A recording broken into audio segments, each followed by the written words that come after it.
Duelist Alliance is easily one of the most impactful sets of all times. The biggest reason is because it came out with 2.5 extremely powerful archetypes that were immediately meta-relevant.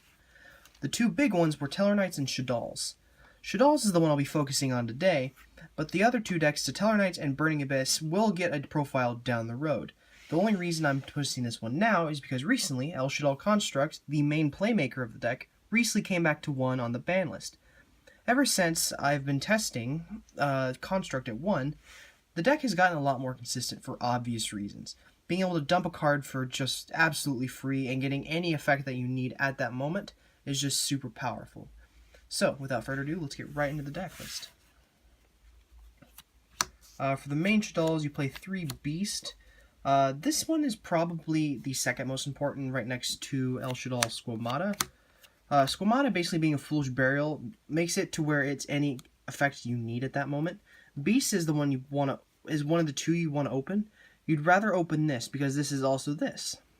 Beast is going to get you another card, and Beast it is the only card that will actually get you to your spells and traps. None of the other Shaddoll monsters that I know of can get you to them. I'm also playing 2 Hedgehog, 1 Dragon, and 1 Falco. Falco's easily my favorite, but it's not that great anymore because of Master Rule 4. Link summoning, you can't link away set monsters. So Hedgehog is probably the third best, just because it can search any monster. But yeah, you play 1 Dragon just because it's not super relevant right now. Like I said, returning back row is only really popular with Altergeist. If you're playing against Altergeist, this deck's probably just going to lose anyway, so. Except for the Shaddoll monsters, now off to the hand traps. I played 2 Valor and 3 Ash. These Ashes are probably the most important hand trap right now. It stops almost everything you need to. Engage, not so much, but everything else. Effect Valor is only here because it's a light, and I don't own impermanences because those are $90, my dude. Not happening. So yeah, hand traps aren't super relevant in this deck. It's not like Invoked where you can keep the hand traps in your hand and then discard them later for their effects, and then use them while they're in the graveyard to get more resources. So I'm playing Brilliant Fusion, so you just play 1 Garnet. I'm also teching the Clown engine, a small Clown engine. The big reason you're playing this is because this deck, the way I built it, blinds second, because Shaddoll Fusion can get you all the resources you need. When your opponent has an extra monster, it allows you to punish your opponent more efficiently.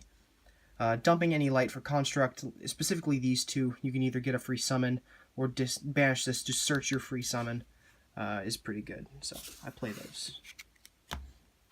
I'm also playing the Plant Engine. In my opinion, this is the most consistent way to play Shaddolls. If you want to just have a fun, I guess, budget version of this deck. It's not really super expensive. But the Plant Engine for me was the most efficient for going second, because they can search Super Poly and Shaddoll Fusion, which gets you your more plays and more setup.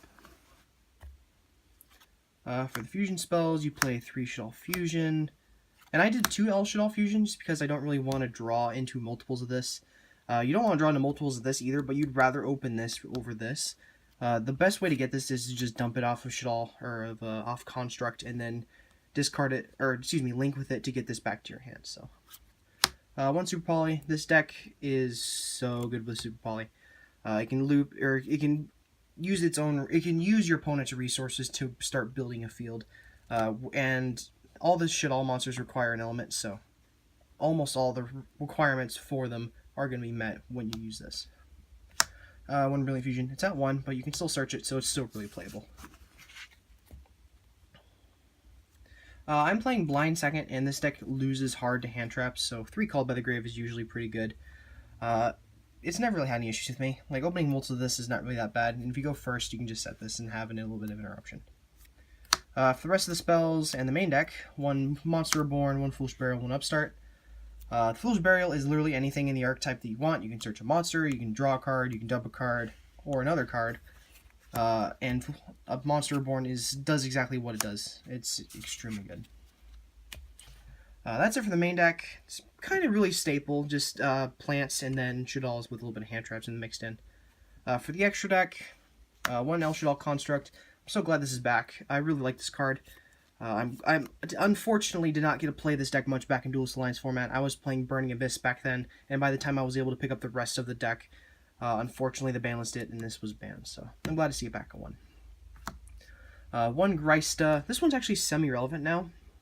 Back in the day, you didn't really have any fire monsters to make into this, so what you can do, except for Firehand, but now you have Salamangreats, and Super Poly makes this a lot more live. So one Greista, one Shekinaga. Earth is kind of relevant, but it's more or less a Super Poly target. You don't really have any Earths in your deck outside of the extra deck, so the only one I'd really consider playing would be Glow Up Bulb, but I'm gonna wait for Needle Fiber to play that again. 2 Shaddoll Winda. Back when I was doing my initial testing, I actually tried Instant Fusion with this, just to get this and then link it away to get back or to recur a spell, while also getting like a Saryuja on board. But having it 2 is still relevant.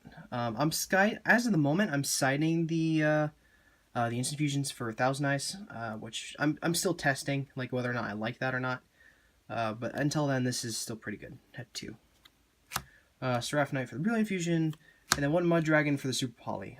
This is what you can use to get rid of multiple cards on your opponent's side of the field, if you really need to. This also it lets Super Poly out the extra link, so that's also important. This is Saryuja. I actually don't have one at the moment. I'm still waiting for mine to come in the mail. One Boral Sword. If you blind second and you make instead of making Saryuja, you make this, and then you push for an OTK if you have the opening. Unicorn, Cerberus, Phoenix, basic removal, pretty much staple. Summon Sork, Rapidocus, and Underclock Taker. One more card I'd also consider, which I actually don't have on me at the moment, a buddy of mine's borrowing it, is one copy of Lamphlinkus, just because it points right and left, so you can have multiple areas to open up.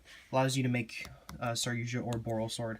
So yeah, that's it for the deck. If I was to give my final thoughts on the deck, I'd say it's rather fun, and if you enjoy just playing older school formats where, kind of have just a little bit, it's kind of Clown Fiesta-ish, but depending on how the format goes, this deck can get a lot better or a lot worse. I'm hoping that Construct will come back to more than one, that way we can actually use it to link away more often and then get back resources continually. So, this is the second episode in the Deck in Progress series. This deck is nowhere near finished, and I actually want your guys' help to finish it.